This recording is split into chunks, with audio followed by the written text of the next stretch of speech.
প্রায় 2.5 কোটি মানুষ এবং কুরবানিযোগ্য পশুকে মাত্র 3-4 দিনের মধ্যে পরিবহন করার একটা বড় চ্যালেঞ্জ। দেখেন, ঈদ যাত্রা নিয়ে এটা নির্বিঘ্ন করবার জন্য আমরা গত 1 মাস ধরে কাজ করছি।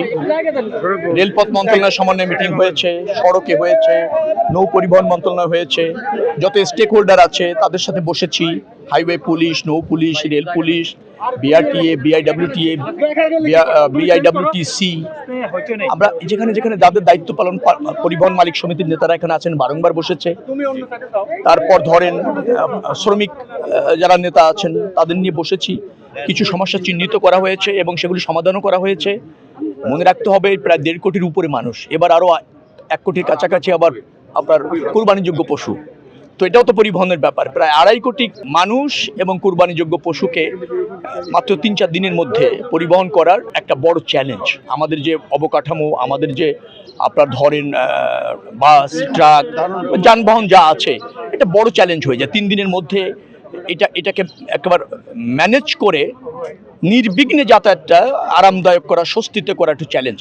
তো সেই চ্যালেঞ্জ যেগুলি আছে সেগুলি আমরা সমাধান করার চেষ্টা করছি। আমি ধারণা করছি বা মনে করছি আপনাদের সবাই সহযোগিতা থাকলে, জনগণ একটু সচেতন হলে, আবার প্রাকৃতিক দুর্যোগ যদি আবার না হয়, তাহলে আমার মনে হয় যে মানুষ স্বস্তিতে এবার ঈদ যাত্রা নিশ্চিত করতে পারবো। আমার মনে হয় ঢাকা থেকে চিটাগাং যাওয়ার জন্য 10 লেনে হওয়া বাঞ্ছনীয়, যে লোড এই রাস্তার তাতে বাঞ্ছনীয়, এবং সেই লক্ষ্যে কাজ হচ্ছে।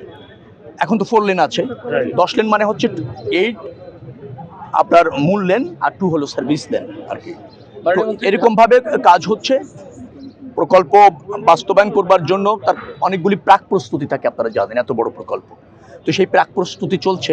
এটা যেহেতু অগ্রাধিকার পাবে, বিকজ এটা একটা গুরুত্বপূর্ণ সড়ক এবং বাংলাদেশে আমার মনে হয় সবচেয়ে গুরুত্বপূর্ণ সড়ক। আমাদের যে মহাসড়ক বিভাগের যে মহাপরিকল্পনা আছে, আমাদের 8 লেনে উন্নত করবার জন্য প্রায় 400 কিলোমিটার রাস্তা নির্ধারণ আমরা করেছি, টার্গেট করেছি, যদিও এটা 2031 সালে মধ্যে আমরা করতে চাই। আবার ধরেন 6 লেনে উন্নত করবার জন্য প্রায় রয়েছে 600 কিলোমিটারের মতো রাস্তা। আবার 4 লেনে উন্নত করবার জন্য রয়েছে প্রায় 1000 কিলোমিটারের মতো রাস্তা।